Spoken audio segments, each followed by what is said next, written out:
Assalamualaikum warahmatullahi wabarakatuh. Alhamdulillah, alhamdulillahilladzi arsala rasulahu bil huda wa dinil haqq liyudhhirahu 'ala dini kullih wa kafa billahi shahida. Asyhadu an la ilaha illallah wahdahu la syarika lah wa asyhadu anna sayyidana wa nabiyyana Muhammadan 'abduhu wa rasuluh. Qala rabbi shrah li sadri wa yassir li amri wahlul 'uqdatam min lisani yafqahu qawli. Amma ba'd. Hadirin jamaah yang dirahmati Allah Subhanahu wa taala.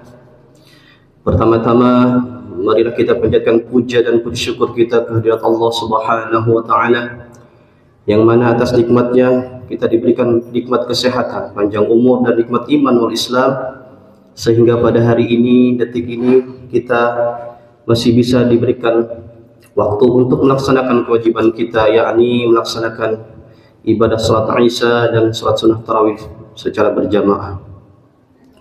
Salawat dan salam marilah kita limpahkan dan curahkan kepada Nabi kita, Nabi Muhammad sallallahu alaihi wasallam, serta para keluarganya, sahabatnya, dan kita selaku umatnya yang mudah-mudahan mendapatkan syafaat kelak di yaumil qiyamah. Amin amin ya rabbal alamin. Hadirin jamaah yang dirahmati Allah Subhanahu wa taala, pada kultum kali ini saya akan membawakan tema, yakni 7 keistimewaan malam Lailatul Qadar. Hadirin yang dirahmati Allah Subhanahu wa taala, setiap muslim pasti menginginkan malam Lailatul Qadar. Malam Lailatul Qadar ini hanya dijumpai setahun sekali.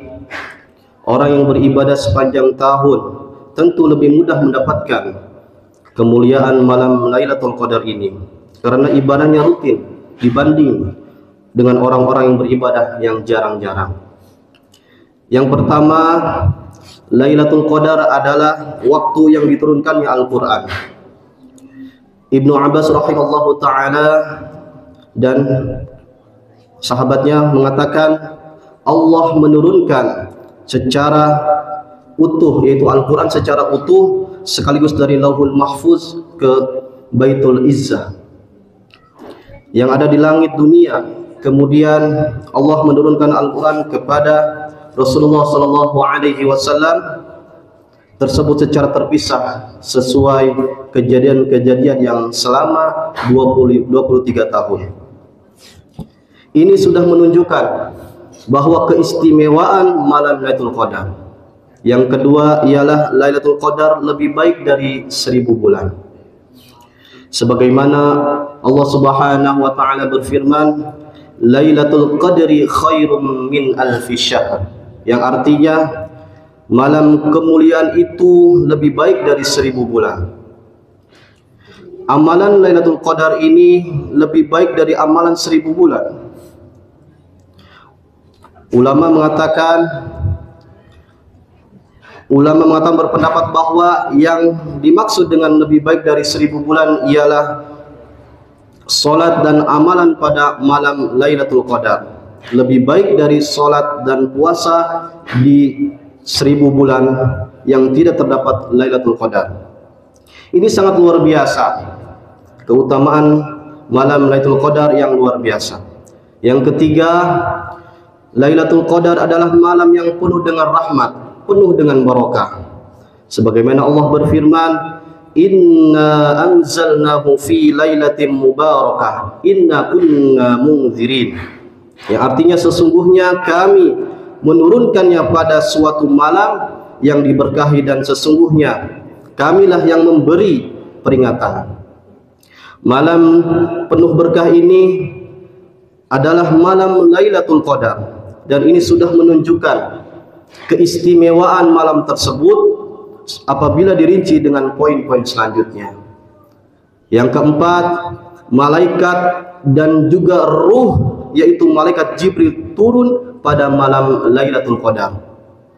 Keistimewaan Lailatul Qadar ditandai pula dengan turunnya malaikat. Allah Subhanahu wa taala berfirman, Tanazzalul malaikatu warruhu fiha, yang artinya pada malam itu turun malaikat-malaikat dan malaikat Jibril. Surah Al-Qadar ayat 4. Banyak malaikat yang akan turun pada Lailatul Qadar karena banyaknya barakah rahmat pada malam tersebut, karena sekali lagi turunnya malaikat menandakan turunnya berkah dan rahmat bagi kita.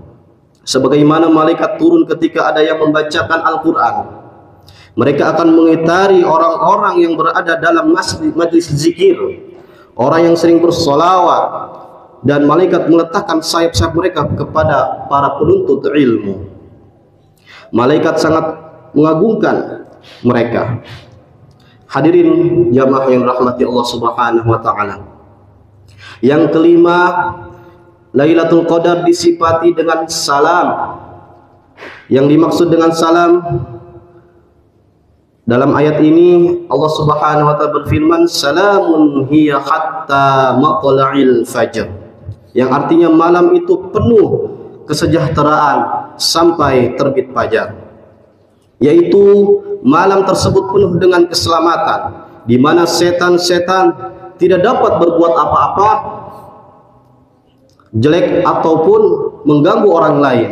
Demikianlah kata Al-Mujahid dalam tafsir Al-Quran Al-Azim. Juga dapat berarti bahwa malam tersebut banyak yang selamat dari hukuman dan siksaan karena mereka melakukan ketaatan kepada Allah Subhanahu wa taala pada malam tersebut. Sungguh ini menunjukkan keutamaan luar biasa di malam Lailatul Qadar.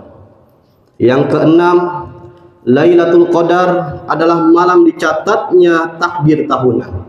Allah Subhanahu wa taala berfirman, "Fiha yufraqu kullu amrin hakim." Yang artinya pada malam itu dijelaskan segala urusan yang penuh hikmah. Surah Ad-Dukhan ayat 4. Ibnu Katsir dalam tafsirnya mengatakan bahwa pada malam Lailatul Qadar akan dirinci di Lauhul Mahfuz mengenai penulisan takdir dalam setahun. Juga akan dicatat ajal dan rizki kita, dan juga akan dicatat segala sesuatu hingga akhir tahun. Demikian yang diriwayatkan oleh Ibnu Umar, Abu Malik, dan sahabat lainnya. Hadirin jamaah yang rahmati Allah Subhanahu wa taala. Namun perlu dicatat, sebagaimana keterangan dari Imam Nawawi rahimahullahu taala, bahwa catatan takdir tahunan tersebut tentu saja didahului oleh ilmu dan penulisan Allah Subhanahu wa taala. Takdir ini nantinya akan ditampakkan pada malaikat dan ia akan mengetahui yang akan terjadi. Lalu ia akan melakukan tugas yang diperintahkan untuknya.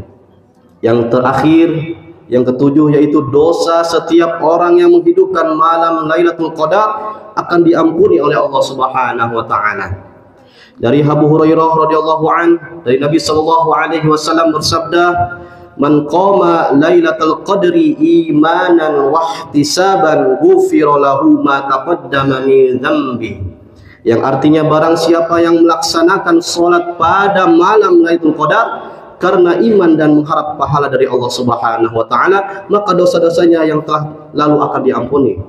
Hadis riwayat Bukhari, halaman 19:1. Jamaah yang dirahmati Allah Subhanahu wa taala. Ibnu Hajar Al-Asqalani mengatakan yang dimaksud imanan karena iman yang adalah membenarkan janji Allah Subhanahu wa taala, yaitu pahala yang diberikan bagi orang-orang yang menghidupkan malam tersebut. Contohnya kita membaca Al-Quran, sholat tahajud, qiyamul lail, itu mengisi waktu-waktu malam di 10 terakhir bulan Ramadan. Ya. Sedangkan ihtisaban bermakna berharap pahala dari sisi Allah Subhanahu wa taala, bukan karena mengharap lainnya, yaitu contohnya berbuat riya. Contoh kita sedekah, ya, pengen dilihat orang, itu termasuk riya. Jamaah yang dirahmati Allah Subhanahu wa taala, mudah-mudahan pada penghujung bulan suci Ramadan ini kita diberikan umur panjang sehingga kita bisa bertemu kembali dengan puasa tahun depan. Amin amin ya rabbal alamin. Ya Allah, mudahkanlah kami meraih keistimewaan malam Lailatul Qadar dengan biasa mengisi hari-hari terakhir di bulan suci Ramadan dengan membaca Al-Quran, salat malam dan lainnya. Ramadan dengan amalan-amalan soleh. Allahul muwaffiq ila aqwamit thoriq. Wassalamualaikum warahmatullahi wabarakatuh.